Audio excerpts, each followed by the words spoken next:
Muito bem, estamos aqui de volta para mais uma aula do curso da ETAD, Escola de Educação Teológica das Assembleias de Deus.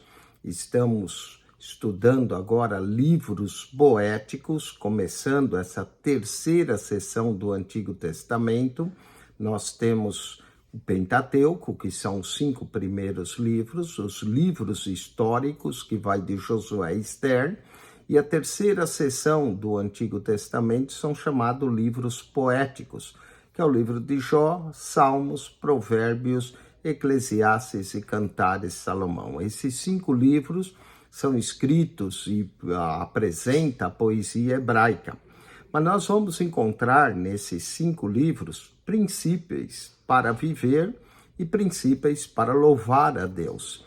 Os princípios para viver encontramos no livro de Jó. Por que o justo sofre? Vamos ver nos Salmos os princípios de louvor. No livro de Provérbios, o princípio da sabedoria. E no livro de Eclesiastes, acerca da vida. E, finalmente, Cantares, acerca do amor. Nesses livros, que são chamados poéticos, nós vemos que poesia é a arte de escrever um verso. Poema é uma produção literária, em verso. E poeta é aquele que escreve a poesia ou compõe poemas. Como recurso literário, a poesia, ela se distingue da prosa, que é um meio de falar ou escrever com naturalidade para expressar pensamentos e sentimentos. As características da poesia são rima ou ritmo e expressões figurativas. Rima é a harmonia de sons, especialmente na repetição de uma sílaba, no fim de uma linha, por exemplo. O menino suado, assombrado, com um olhar apavorado, vinha galopando pão em mão, porque o perseguia um monstro de cão. Essa é um típico de uma poesia na língua portuguesa, mas na língua hebraica nós vamos ver que é um pouco diferente. Ritmo é a cadência ou regularidade na repetição de sons. O compasso, a repetição de acentos sobre certas sílabas ou palavras nas linhas de um poema é chamado também de métrica. Por exemplo, meu Deus é bondoso, é meigo, é fiel. Seu amor é precioso, é mais doce que o mel. Expressões também figurativas são geralmente feitas na poesia, por intermédio de comparações e analogias. O poeta pinta um retrato com palavras. Procura mostrar ao leitor uma imagem, uma ideia viva, por meio de sua poesia, enfatizando fortemente os pensamentos com essas figuras. O poeta vai passar ao leitor a imagem que tem em mente. A poesia expressa os sentimentos, as emoções, as imaginações criativas do poeta. Por exemplo, a lua, uma curva prateada. Calma entre as nuvens flutuava. As estrelas, vagalumes presos. No baldaquim da noite acesos. As árvores sentinelas mudas, à beira das águas surdas, a terra de olhos fechados e refletindo descansava tranquila, sorrindo. Dos 5 livros poéticos da Bíblia, que são Jó, Salmos, Provérbios, Eclesiastes e Cantares, 3 são considerados livros de sabedoria. São eles o livro de Jó, de Provérbios e Eclesiastes. O primeiro apresenta a sabedoria para aquele que sofre nas provações. O segundo ocupa-se da sabedoria para aquele que deseja crescer e frutificar na vida espiritual, isto é, a sabedoria prática. O último expõe a sabedoria para aquele que procura a razão da existência humana, isto é, a sabedoria filosófica. Todos os livros aqui, Jó, Provérbios e Eclesiastes, são livros sapiensais, escritos de forma poética. sabedoria para o sofrimento, sabedoria prática, sabedoria filosófica. A poesia nas escrituras tem o objetivo de expor a verdadeira religião, a saber, a religião do Deus de Israel. Os livros poéticos foram escritos de maneira simples, clara e compreensível, por homens ungidos pelo Espírito Santo. Os seus ensinos são universais e abrangem assuntos de importância máxima e o interesse de todos. Suas palavras refletem e proclamam a verdade inalterável do Altíssimo. O objetivo desse livro é que, ao estudar suas lições, o aluno não somente desfrute da beleza literária das obras poéticas da Bíblia, como também deixe que lhe falem ao coração para o seu crescimento espiritual. Considerando que tais livros integram a palavra de Deus, porque tudo que dantes foi escrito para nosso ensino, foi escrito para que pela paciência e consolação das Escrituras tenhamos esperança. Romanos capítulo 15, verso 4. O quadro abaixo estabelece uma comparação entre o estilo e o teor dos 5 livros poéticos da Bíblia, a fim de possibilitar uma visão panorâmica de todos eles juntos. Vejamos o estilo. Livros que podemos chamar didáticos: Provérbios, Eclesiastes e Jó. Falemos dele. Pensamento-chave de Provérbios, sabedoria. Assuntos-chave, a sabedoria e os frutos da vida do justo. Eclesiastes. Pensamento-chave, a vaidade, futilidade, a busca dos objetivos da vida. Jó. Pensamento-chave, provações, sofrimentos, tribulações. Assunto-chave, aprovação do justo. Livros devocionais, Salmos. Pensamento-chave, adoração. Assunto-chave, meditações e louvores e orações do justo. Cantares. Pensamento-chave, amor. Aqui, assunto-chave, união e comunhão. Vamos então ao primeiro livro que nós vamos estudar nessa lição de número 1, que é o livro de Jó. Jó, o primeiro dos livros aqui poéticos. Jó, nesse livro que foi escrito talvez até antes do livro de Gênesis, tenta responder uma pergunta: por que sofre o justo? Vamos ao livro de Jó. O livro de Jó, podemos dividir ele em 4 partes. Prólogo, que é a introdução do livro, Jó, capítulo 1 e 2. Diálogo, que é a conversa de Jó com seus 3 amigos. E essa parte vai normalmente do capítulo 3 em diante. Depois nós vamos ter a parte que fala de monólogo, quando os amigos de Jó calam e só Jó fala, e depois Eliú fala e finalmente Deus fala.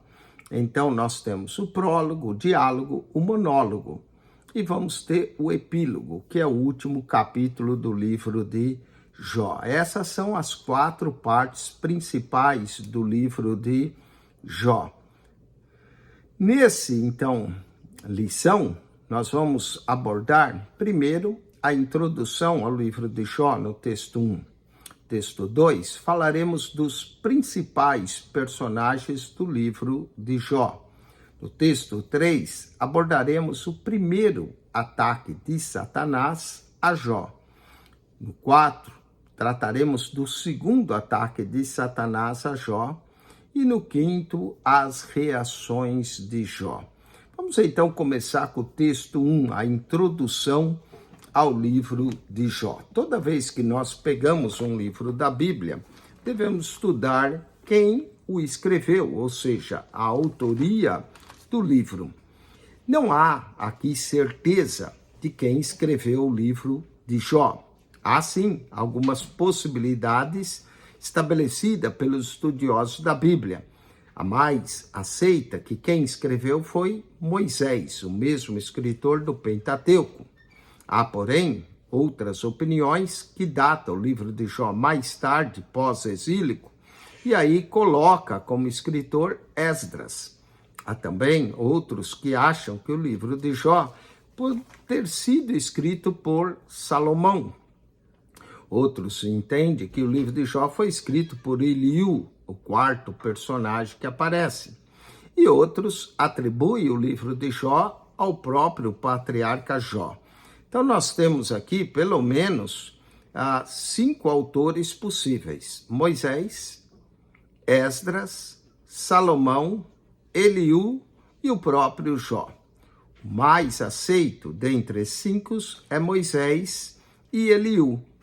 A coleção de tradições judaicas, denominada Talmud, atribui a autoria do livro de Jó a Moisés.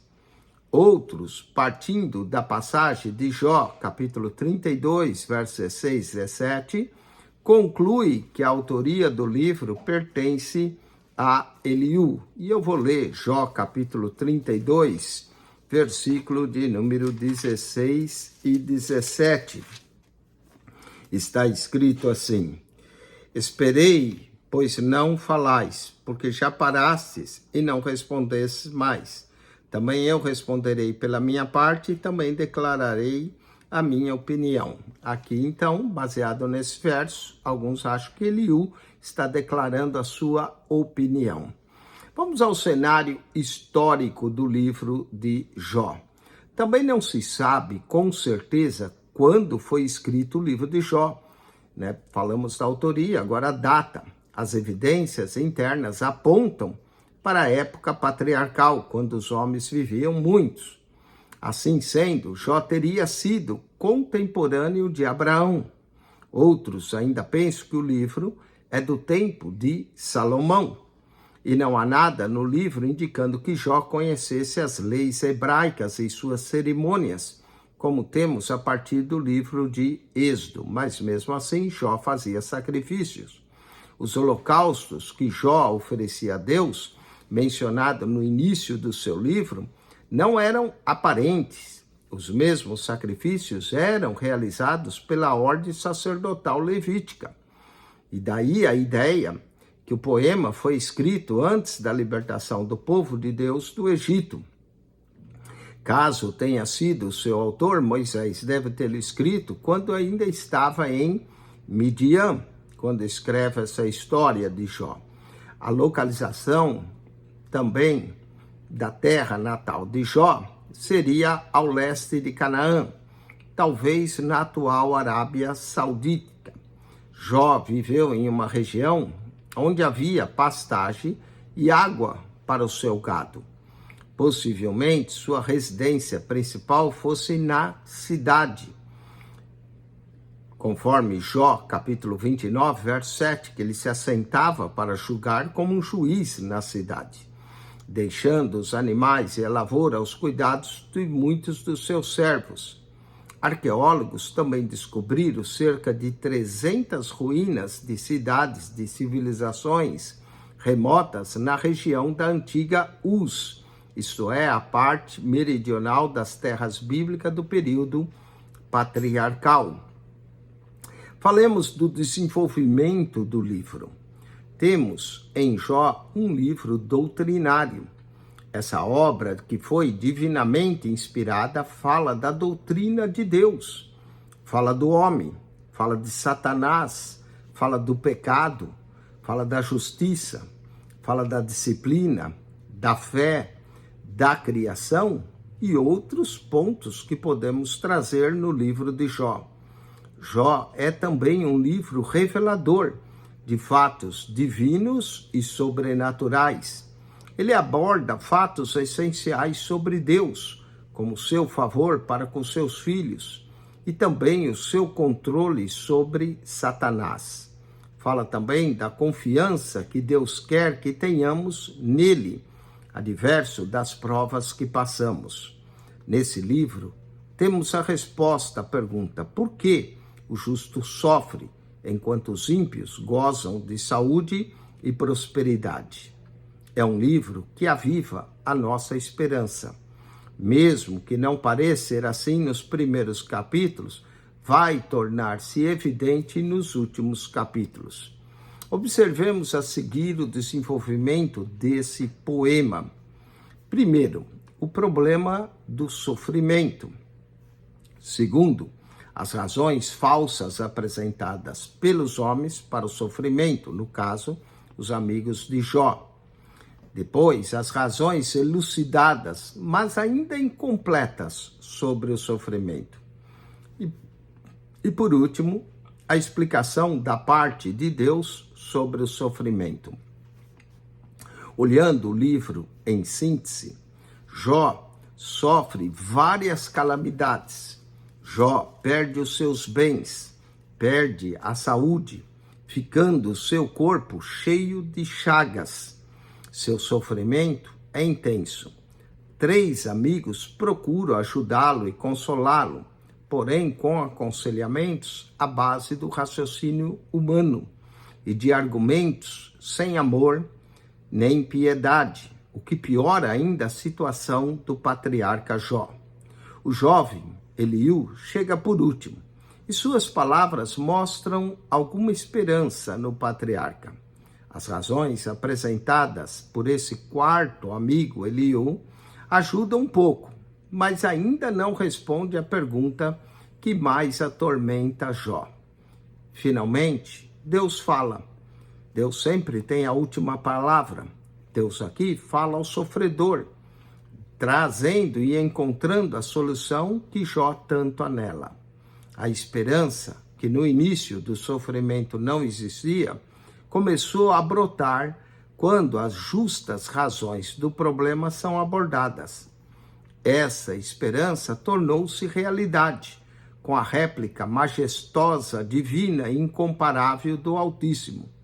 Jó humilhou-se reverentemente ante a grandeza e a sabedoria de Deus.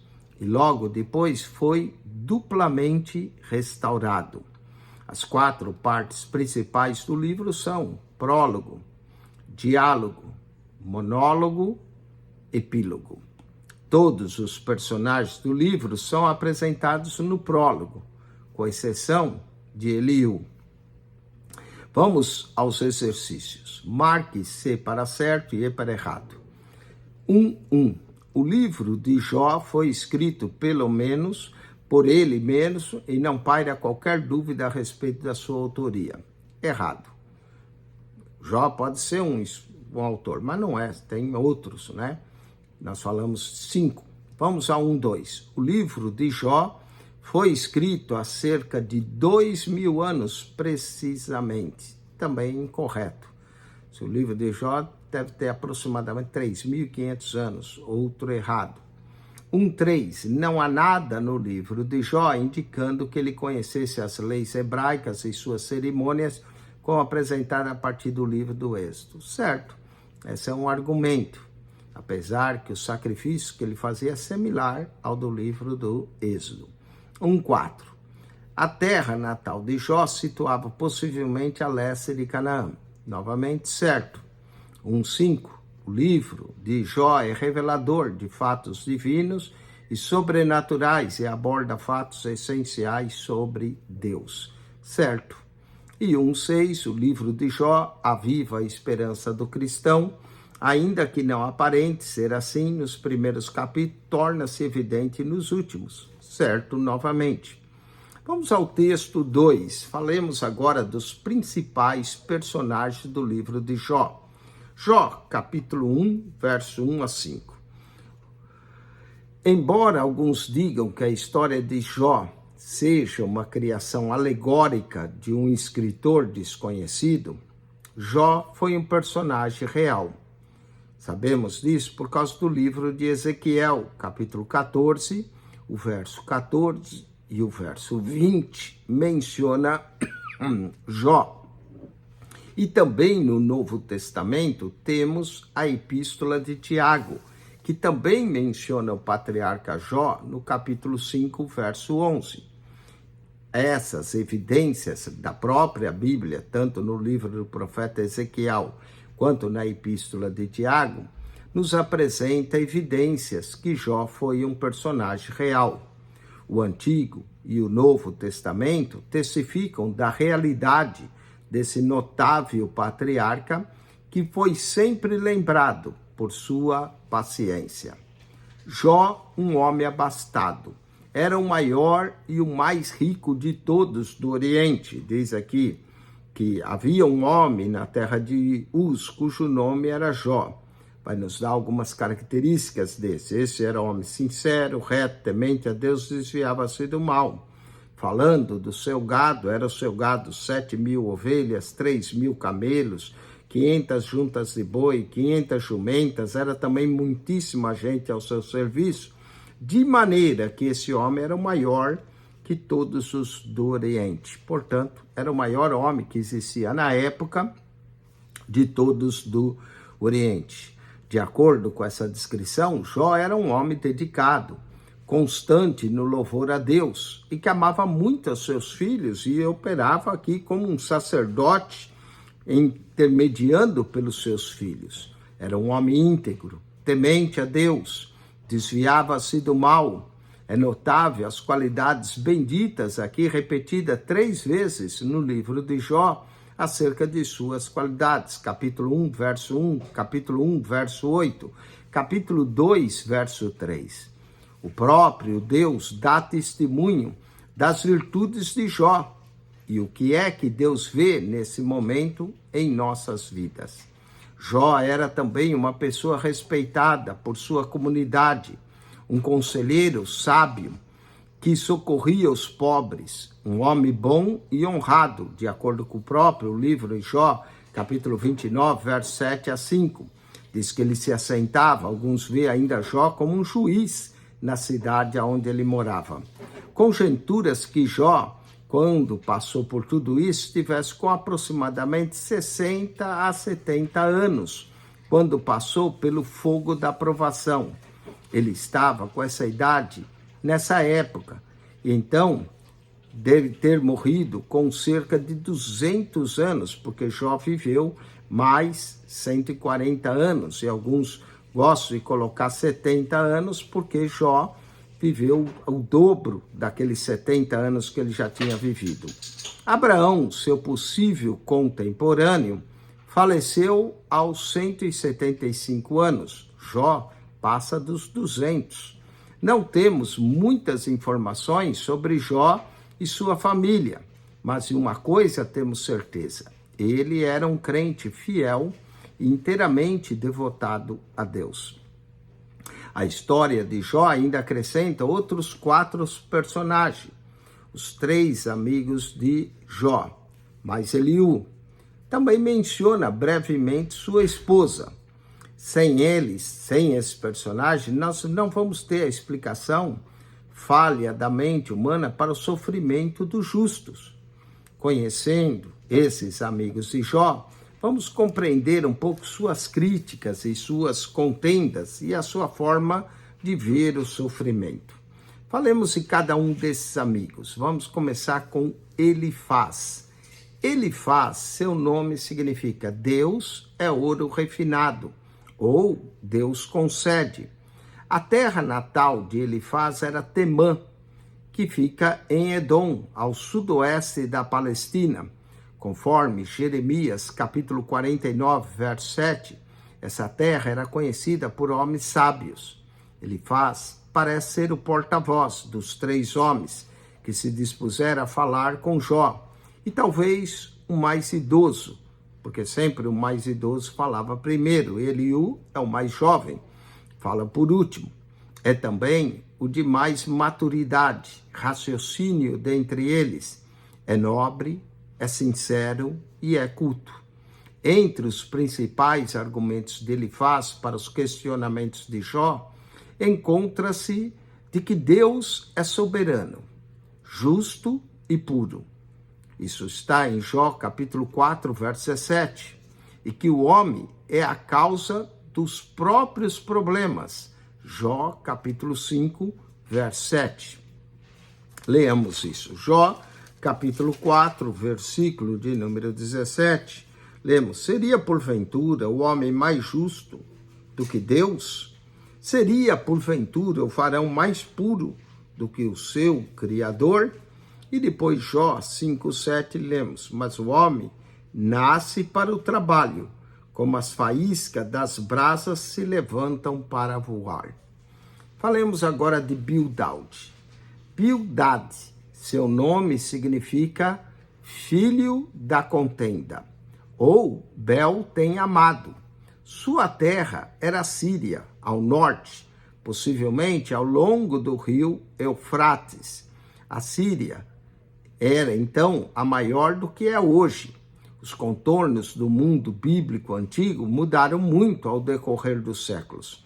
Temos aqui na página 9 do Manual do Aluno, temos um pequeno mapa, onde mostra o Líbano, a Síria, da onde era Bildad, Eliú, próximo a Edom, e vamos ter Elifaz, Eliú, que era próximo a Edom, Elifaz, que era na península do Sinai.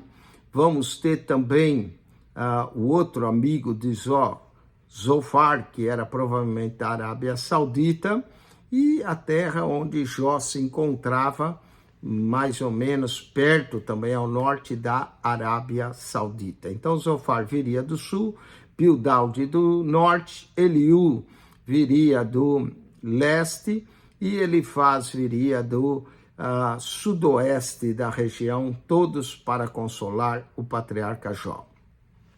Bildad, falando da sua doutrina, ele é tradicionalista do grupo, é o mais argumentador do que ele faz, e ele acusa Jó de impiedade, em Jó capítulo 8, verso 13.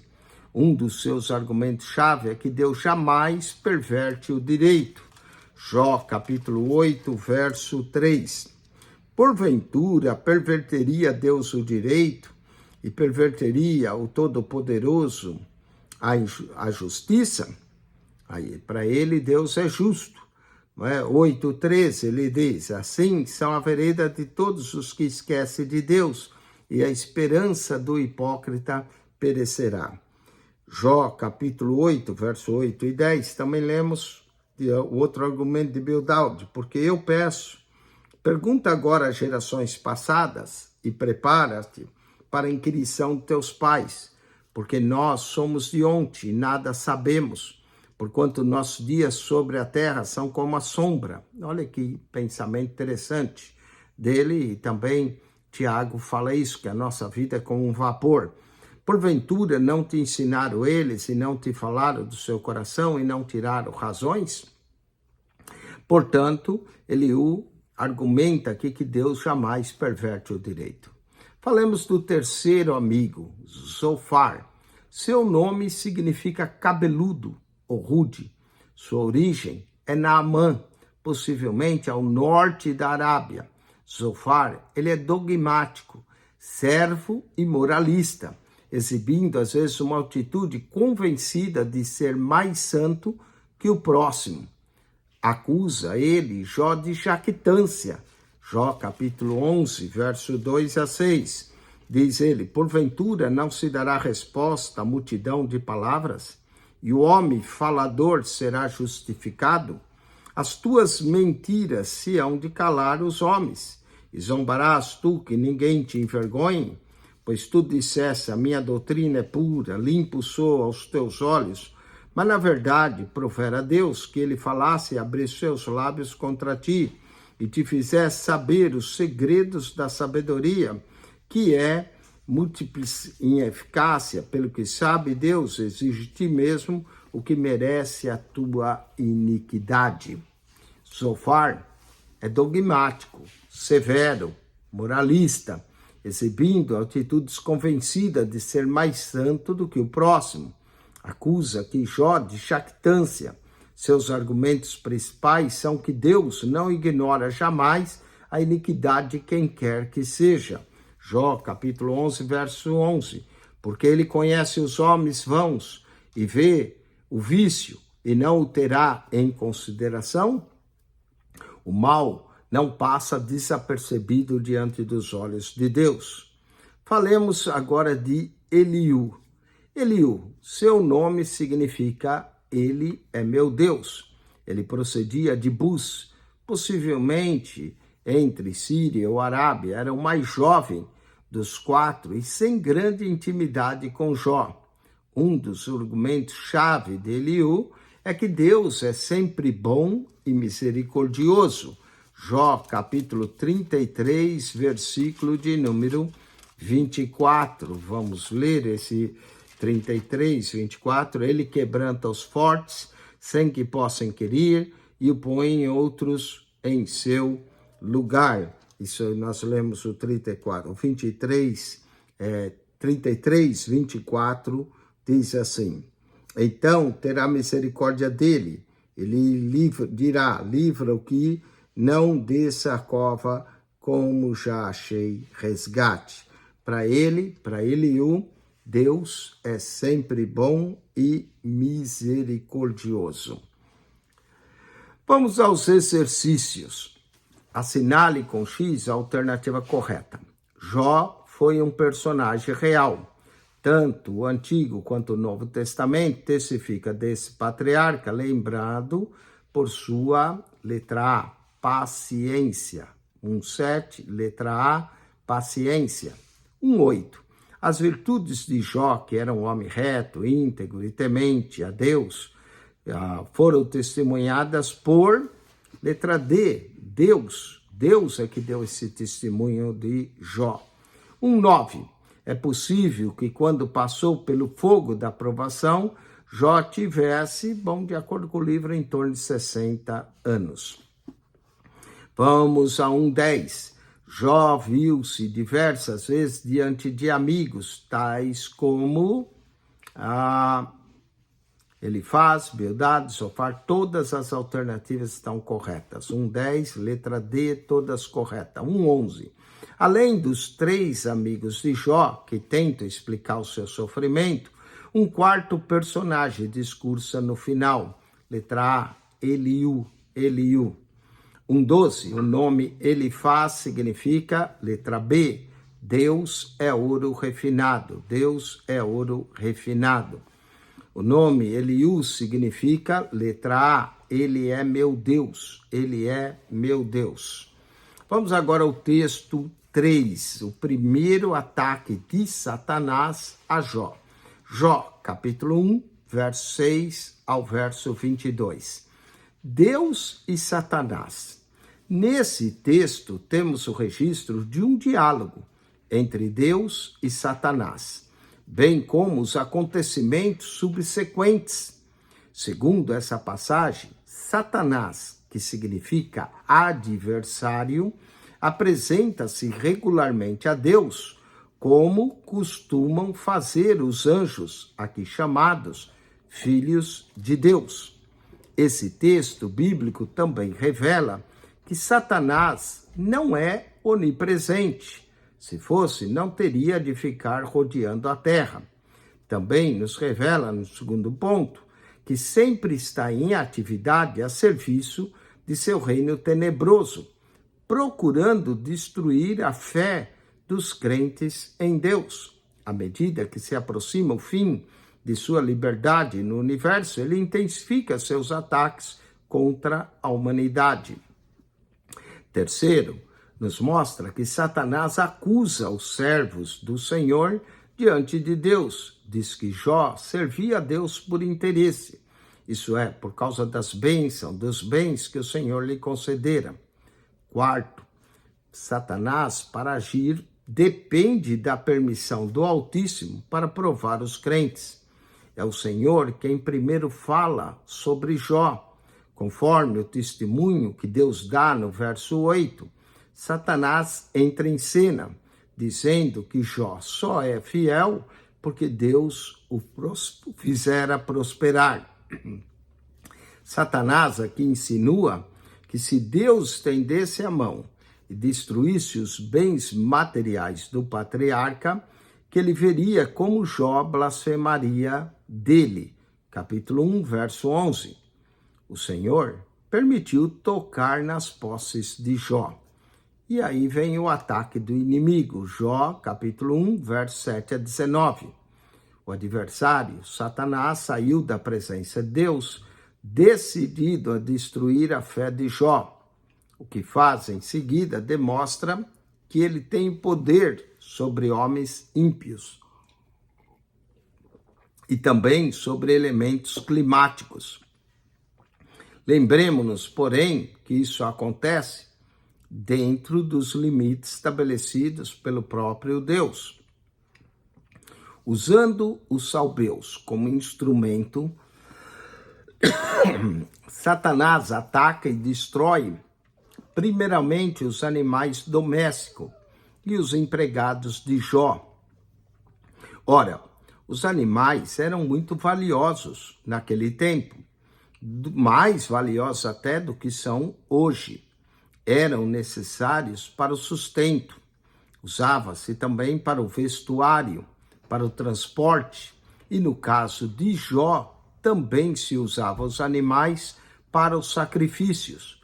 Por isso, essa perda teria sido muito grande para Jó. Num só dia, ele perdera quase tudo o que possuía.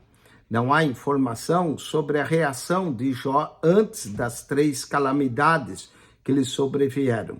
Mas, com o anúncio da morte de seus filhos, Jó então se levanta, rasga o seu manto, rapou a cabeça, lançou-se em chão em sinal de lamento e dor e adorou a Deus. Nesses atos simbólicos, podemos ver, nesses atos simbólicos e diabólicos, podemos ver o verdadeiro caráter assassino de Satanás, que vem para matar, roubar e destruir. João, capítulo 8, verso 44, Jesus diz acerca do diabo, de Satanás, que ele foi homicida desde o princípio e não se firmou na verdade, porque não há verdade nele. O diabo usa e usará qualquer método de ação até a morte, se for possível, para anular a oportunidade de um homem viver para Jesus. No caso de Jó, o adversário destruiu todos os seus bens. Uma vez tendo possibilidade, ele avança com rapidez e precisão também para destruir as almas. Mesmo sendo de Cristo, sofremos ataques do inimigo. Por isso, precisamos vigiar, orar, permanecer dia a dia sobre a proteção do sangue de Jesus. Vamos encontrar no livro de Jó diversas doutrinas. Encontraremos a doutrina de Deus, que nós chamamos teologia ou teontologia. Encontramos também aqui no livro de Jó a doutrina dos anjos, que nós estudamos angiologia. Encontramos no livro de Jó a doutrina da criação. Deus é o criador de tudo, tanto dos céus como da terra. Encontramos também no livro de Jó a doutrina do homem, que é a antropologia. Encontramos também no livro de Jó a doutrina do pecado, que é a martiologia. Vamos encontrar também a doutrina da fé e da justificação. Vamos encontrar também a doutrina da graça. Tudo isso são doutrinas encontradas no livro de Jó. Vamos o resultado do ataque de Satanás. Jó, capítulo 1, verso de número 20 ao 22. Lemos assim, Jó 1, verso 20 a 22. Então Jó se levantou e rasgou o seu manto, e rapou a sua cabeça e lançou em terra e o adorou. E disse: Nu saí do ventre da minha mãe, nu tornarei para lá. O Senhor o deu, o Senhor o tomou. Bendito seja o nome do Senhor. E em tudo isso não pecou, Jó não pecou, nem atribuiu a Deus falta alguma. O que mais deve ter surpreendido Satanás foi a reação de Jó. O inimigo estava esperando que ele blasfemasse contra o Senhor, mas ao invés disso, ele adorou. em lugar de rancor, encontramos o louvor. Jó não transgrediu contra Deus, nem lhe atribuiu falta alguma por aquilo que perdeu e por aquilo que ele estava sofrendo. Jó 1:22. Jó demonstrou uma fidelidade rara ao seu Criador, pois ele percebeu que antes de perder tudo, que Deus o tinha abençoado grandemente, tudo o que possuía fora lhe dado pelo Senhor. Nada o prendia, as suas riquezas, e quando essas foram destruídas, Jó louvou o Altíssimo, reconhecendo o seu direito de fazer o que quisesse com aquilo que ele mesmo, Deus, lhe dera. Vamos aos exercícios desse texto. Marque-se para certo e para errado. 1:14. O texto bíblico de Jó, Jó 1, versos 6 a 12, revela que Satanás é onipresente. Errado. Só Deus é onipresente. 1:15. Aprendemos também, ao estudar esse texto, que Satanás está sempre ativo procurando destruir a fé dos crentes. Certo. 1:16. Satanás, no encontro com Deus, acusou Jó de servir a Deus por interesse, por causa das bênçãos que ele lhe concedera. Certo. 1:17. Satanás estava decidido a destruir a fé do patriarca Jó. Certo. 1:18. Usando os saduceus, Satanás conseguiu arrasar com a fé de Jó. Errado. Não foi os saduceus, foi os sabeus. Aqui está errado quem ele usou, não é? Saduceus é já da época de Jesus. 1:19. Ao saber da morte de seus filhos, Jó rasgou o seu manto, rapou a cabeça, lançou-se no chão em sinal de lamento e dor e adorou a Deus. Certo. Vamos ao texto 4, segundo ataque de Satanás. Jó, capítulo 2, verso 1 a 8. O segundo diálogo entre Deus e Satanás se encontra em Jó, do capítulo 2, verso 1 ao 6. Satanás volta à presença de Deus, acusando Jó pela segunda vez. O inimigo estava irritado, porque perdeu a primeira peleja. Jeová reafirmara que Jó continuava o servindo fielmente, mesmo depois de ter perdido os bens e os filhos. O inimigo agora põe-se a acusar Jó novamente, e neste segundo ataque, diz que Jó continua fiel ao Senhor, porque mesmo perdendo os bens e os filhos, ele ainda goza de abundante saúde. Agora, o desafio do inimigo é para que Deus toque no corpo de Jó e o fira, pele por pele, e tudo quanto o homem tem, dará pela sua vida. Jó, capítulo 2, verso 4. Satanás estava convencido de que se Jó perdesse a saúde, Jó negaria o Senhor. Pensa o inimigo que Jó é um descrentes que, quando as coisas vão de mal a pior, viram-se contra Deus para culpá-lo por seus males. Satanás quer acabar, na verdade, com a vida de Jó. E se para isso tiver a permissão de Deus, ele o fará. O Senhor tem confiança no seu servo. E sendo o Deus onisciente, sabe qual será o resultado do sofrimento. Satanás sabe que há crentes fiéis nesse mundo, que nem mesmo diante da morte não negam a fé e nem culpam a Deus pela cruz que tem que carregar. Vamos agora ao segundo ataque do inimigo, Jó, capítulo 2, verso 7. Então saiu Satanás da presença do Senhor e feriu a Jó de uma chaga maligna, desde a planta do pé até o alto da cabeça. O adversário já havia destruído as posses de Jó e aniquilava também a vida de seus filhos. Agora ele fere Jó no seu corpo com chagas malignas que vão desde a cabeça até a planta dos pés. A Bíblia afirma que as feridas cobriam o corpo de Jó, desde a planta do pé até o alto da cabeça, isto é, o corpo inteiro. O O segundo ataque foi então contra a saúde física do patriarca. As escrituras não indicam o nome da doença, mas muitos eruditos pensam que era uma espécie de lepra ou algo semelhante. Úlceras purulentas, fétidas e inflames cobriam a pele de Jó. Os ossos ficaram enfraquecidos e começaram a desgastar-se. A pele foi se tornando ressequida, escura e soltando do corpo. Pesadelos horríveis faziam ainda parte do sofrimento de Jó. Temos aqui agora um homem numa situação crítica, sem bens, sem filhos, sem saúde. Uma condição deplorável. Para piorar, um intenso sofrimento emocional se abate sobre Jó.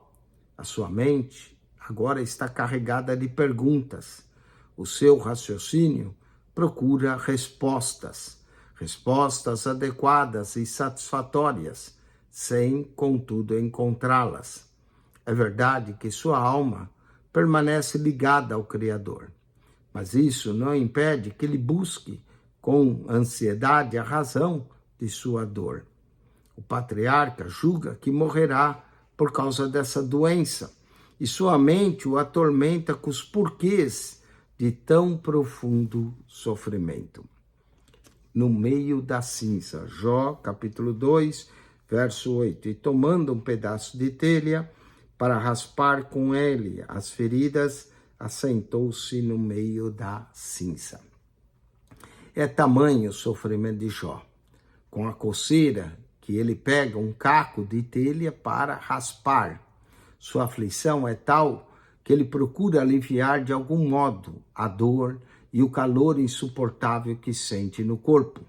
Já senta-se na cinza, que possivelmente faz parte de Monturo, próximo à cidade em que ele reside. No meio da cinza, talvez entre os lixos de lixo queimado, encontra-se ali um homem pobre. É possível que cães venham vindo lamber-lhe as feridas, como ocorreu em Lucas 16, no caso de Lázaro. Sendo assim, é um verdadeiro retrato de miséria, de angústia e de dor. Jó, em pouco tempo, passa de um extremo social a outro. O maior de todos os do Oriente agora encontra-se pobre, doente e desamparado. Antes, ele era respeitado por muitos. Agora, rejeitado por quase todos. Antes, vivia rodeado pela família, servos e amigos. Agora, sozinho no seu sofrimento, sem apoio moral ou uma presença ajudadora, mesmo silenciosa, de qualquer pessoa. Jó está só, mas Deus não o esquece. A Bíblia diz que quando estamos fracos, Ele nos faz fortes. E em nossa fraqueza repousa o poder de Cristo. 2 Coríntios, capítulo 12, verso 9 e 10. Nunca em toda a sua vida, Jó fora tão atormentado, enfraquecido e angustiado. O servo do Senhor pode passar pelo fogo, pela água, pelo horror, ser maltratado, injuriado, repelido pelos homens. Mas Deus nunca se esquece de que Ele é seu servo, que foi adquirido pelo sangue expiador e remidor de seu Filho Jesus. Vamos associar a coluna A à coluna B, aos exercícios desse texto 4. Coluna A. Após o primeiro ataque a Jó, Satanás voltou a Deus, que lhe afirmou que Jó, aqui, letra F, continuava servindo fielmente. 1:20, letra F. 1:21. Diante de sua derrota, Satanás resolveu então atacar a Jó. Aqui, podemos colocar a letra A. Decidiu atacar a Jó com chagas malignas. 1:21, letra A. 1:22, Satanás estava convencido de que, perdendo a saúde, Jó inevitavelmente, letra H, negaria o seu Senhor. 1:22, letra H. 1:23, o inimigo passou então a ferir o corpo de Jó do alto da cabeça. Letra D, podemos pôr aqui, do alto da cabeça. A Bíblia afirma que as feridas cobriam o corpo de Jó da planta dos seus pés. Não, aqui que é do alto da cabeça. Ao alto da cabeça, letra D. Então o inimigo passou a ferir o corpo de Jó. Letra A, aqui é letra A, 1:22, com chagas malignas. 1:21, é a letra C, em sua saúde. Não é? Então o inimigo, 1:21 é letra C, diante de Satanás decidiu atacar a sua saúde, a saúde de Jó. Vamos a 1:25, a coceira que ele sentia era tanta que Jó procurou aliviar-se, letra B, com um caco de telha. 1:25, caco de telha. 1:26, procurando aliviar o calor que sentia no corpo, Jó, aqui, letra G, sentou-se na cinza. 1:27, o crente fiel pode ser repelido pelos homens, mas Deus jamais se esquece seu servo. Letra E, que foi adquirido com o sangue expiador de seu filho. Letra E, a última. Vamos agora ao texto 5, as reações de Jó. Falamos desse personagem que a Bíblia pouco fala, que é a esposa de Jó. Jó, capítulo 2, verso 9. Quase nada sabemos sobre a esposa de Jó, nem o nome dela é mencionado. Ela é pouco mencionada no livro inteiro, nem sequer conhecemos seu nome. Observemos a situação. Uma senhora casada com um homem rico, crente, conhecido, honrado em sua comunidade, com uma família grande, muitos empregados e vivendo confortavelmente. Jó, sendo íntegro, tratava também muito bem. Porém, tudo mudou de repente. A vida de conforto dessa mulher mudou também de uma hora para outra. Seus filhos morreram, empregados haviam sido aniquilados, os bens saqueados ou destruídos. O marido, sentado no meio da cinza do monturo, sofria agonia intensa, tendo o corpo coberto por chagas repugnantes. O coração dessa mulher, mãe e esposa, não suportou a severidade da tamanha calamidade. Ficou grandemente magoada, ressentida contra Deus e acaba se tornando um adversário, um agente do adversário. Suas palavras dirigidas a Jó só poderiam ser inspiradas por Satanás, pois o que esse de fato queria era que Jó amaldiçoasse a Deus e morresse. Ela, em sua revolta, via somente o lado trágico da situação. Deixou cair o seu escudo de defesa e o inimigo a atingiu com um dos seus dardos inflamados. Ela então reagiu exatamente como o diabo queria, atormentando ainda mais agora o seu esposo com palavras imprudentes e injuriosas contra Deus. Capítulo 2, verso 9. Então sua mulher lhe disse: ainda retens a tua sinceridade? Amaldiçoa a Deus e morre. Vamos ao Jó, capítulo 2, verso 2. O próprio Jó. Jó não se mostra enfurecido ao responder à provocação de sua esposa. Há quem pense até que ele estava irritado quando ele disse, mas ele diz: como fala qualquer doida, assim fala tu. Receberemos o bem de Deus e não receberíamos o mal? E em tudo isso não pecou Jó com seus lábios. O fato de ele se dirigir a ela com essa palavra doida não significa que Jó estivesse aqui irritado ou a chamando de louca. mas que ele estava falando como qualquer doida, ou seja, uma pessoa que fala sem conhecimento das coisas divinas. Em outras palavras, o que o patriarca realmente estava dizendo é que, e aqui o autor coloca a palavra querida, você na sua agitação está falando assim porque não entende os planos e os propósitos de Jeová. Você está falando baseada somente no raciocínio humano e não na sabedoria de Deus. Continuando, ele dirigiu uma pergunta a ela: receberemos o bem de Deus e não receberíamos o mal? Por acaso devemos pensar que o servo do Senhor só receberá bens, só bênçãos, só benevolência da mão do Altíssimo?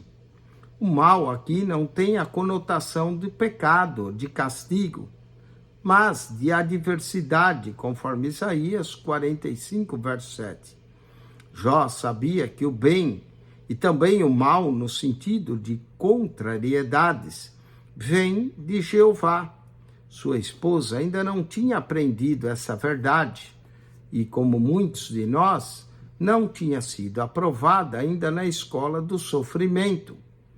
A esposa de Jó ainda pensava que o Senhor protegia os seus de todas as adversidades e de todos os problemas da vida. Jó, porém, reconhecia a soberania de Deus. Foi aprovado nessa disciplina do sofrimento. Ele queria que a sua esposa entendesse o fato de que Deus permite a angústia e a dor. Deus também permite o mal como meio de consolidar o caráter de um cristão. Mesmo humilhado e padecendo de grande aflição, Jó manteve-se leal a Deus em tudo, sendo ele um homem íntegro, um marido fiel e amoroso. É bem possível que a declaração de sua esposa em Jó 2:9 tenha sido a dose mais amarga que ele teve que engolir. Apesar de tanto sofrimento, as Escrituras afirmam que Jó não pecou com os seus lábios. Isso significa que também não pecou no seu pensar, uma vez que a própria palavra dos lábios é a expressão do pensamento e do coração. Os seus pensamentos, as suas palavras, o seu comportamento retratam e continuam a retratar um homem justo e irrepreensível perante o seu Criador. Ele confiava no Senhor e não lhe atribuiu culpa por sua aflição. Falemos agora dos 3 amigos de Jó, capítulo 2, verso 11 a 13. Ouvindo, pois, 3 amigos de Jó todo esse mal que tinha vindo sobre ele, vieram cada um do seu lugar. Elifaz, o temanita, Bildad, o suíta, Zofar, o namatita, e concertaram juntamente, vieram condoer-se com ele e consolá-lo. E levantando-se de longe os olhos, e não o conhecendo, levantaram a voz e choraram. E rasgando cada um seu manto sobre a cabeça, lançaram pó ao ar, e se assentaram juntamente com ele na terra, 7 dias e 7 noites. E nenhum lhe dizia palavra alguma, porque viam que a dor era muito grande. No verso 11, os 3 amigos de Jó reúnem-se ao chegarem cada um do seu lugar. A reunião teve um objetivo de coordenar a assistência ao amigo que se encontrava num estado lastimável. Aqueles homens eram pessoas de prestígio e de honra, habitando em terras distantes. Partiram separadamente seus locais de origem, encontraram-se em um lugar determinado e daí seguiram juntos para Uz.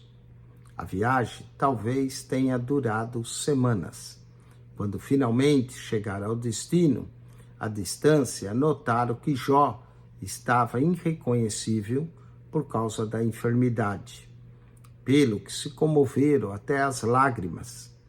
Rasgaram suas capas, jogaram pó ao ar sobre as próprias cabeças. Com esse ato, estavam demonstrando piedade ante a angústia de Jó e procurando sentir também a sua agonia. Durante 7 dias e 7 noites, que era o período de luto naquele tempo, os 3 homens ficaram sentados no monturo com o fiel patriarca. Permaneceram silenciosos, pensativos, sem dirigir uma palavra sequer a Jó.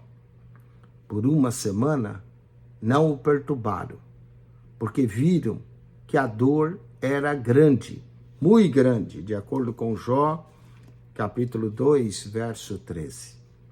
Antes de censurar esses 3 homens, verificamos o comportamento e a calma deles, responsável por alguns aspectos positivos em seu proceder. Primeiro, esses 3 amigos deixaram tudo por algum tempo para irem ao encontro de um amigo que estava sofrendo grandes calamidades e foram consolá-lo.